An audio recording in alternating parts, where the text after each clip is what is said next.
You ever get those little aging liver spots on your skin? If you do, I'm going to show you how to get rid of them. I'm going to show you what's behind them, okay?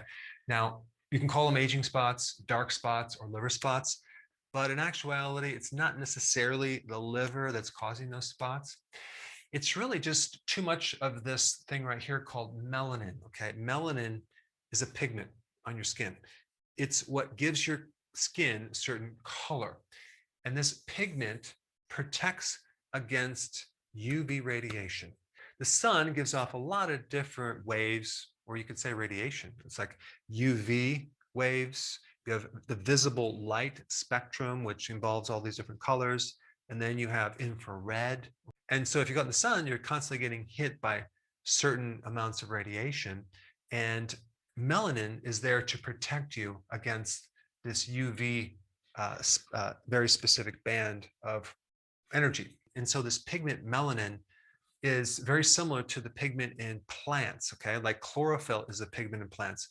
There's other pigments too that also protect the plant from UV radiation. And these pigments are really antioxidants.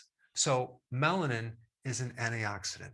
And so the question is, what causes too much melanin? Okay, like during the summer months, you might notice that you have more of these spots than in the winter because of this UV radiation.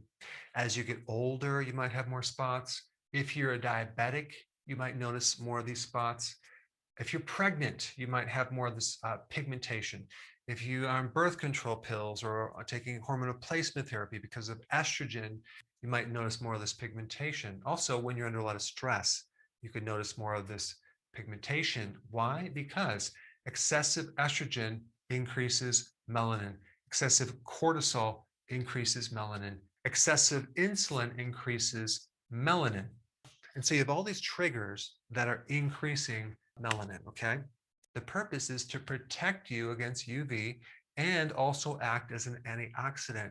So in your mind, you might think melanin is a bad thing. No, it's trying to help you.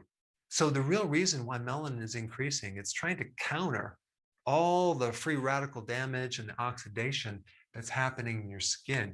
You have a tremendous amount of networks of antioxidants in your skin, way more than in your blood, okay? Even like vitamin C.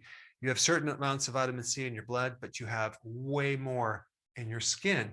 And so when your antioxidants go down in your skin, guess what's going to have to take up the slack and do the work of these antioxidants? Melanin, okay? So when you see these little spots on your skin, realize they're trying to help you, and they're an indication that you are low in antioxidants in your skin. You're low in vitamin C and other antioxidants.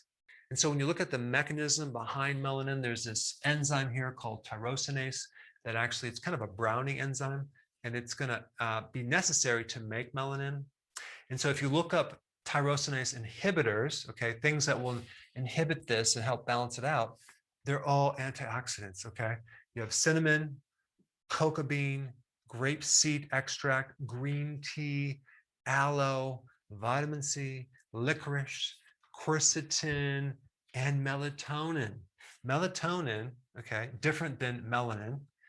This is like the sleep hormone, but it does a lot of other things. This is the most powerful antioxidant in your entire body, okay?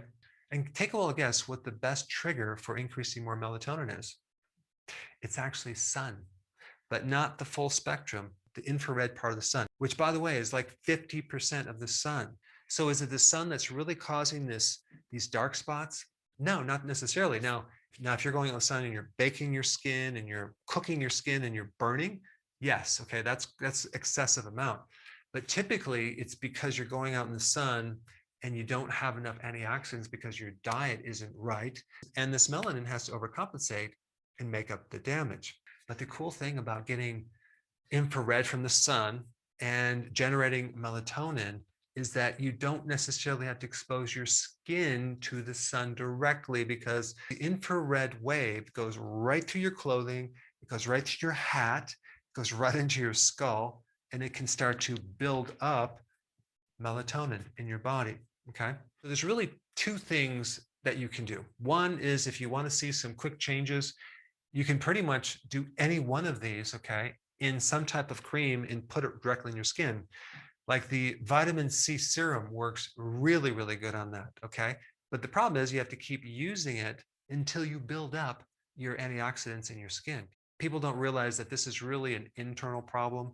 They focus just on the topical problem and they keep rubbing it in there and wondering why it keeps coming back. Well, because the real problem is internally. So you can use any one of these as a coping mechanism, but then eventually you want to increase the antioxidant levels internally in your body so you have them in your skin. So how do you do that? Well, this relates to eating more raw food. I'm talking about large salads, vegetables, things like that. Not just cooked vegetables, right?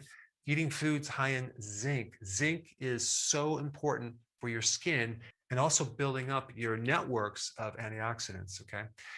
Fasting, by the way, is a huge trigger of building up your body's antioxidants, okay? Fasting and also exercise, both of them very powerful. And this is why fasting is so good for your skin. Also, of course, avoiding sugar and stress because both of these deplete you of antioxidants, okay?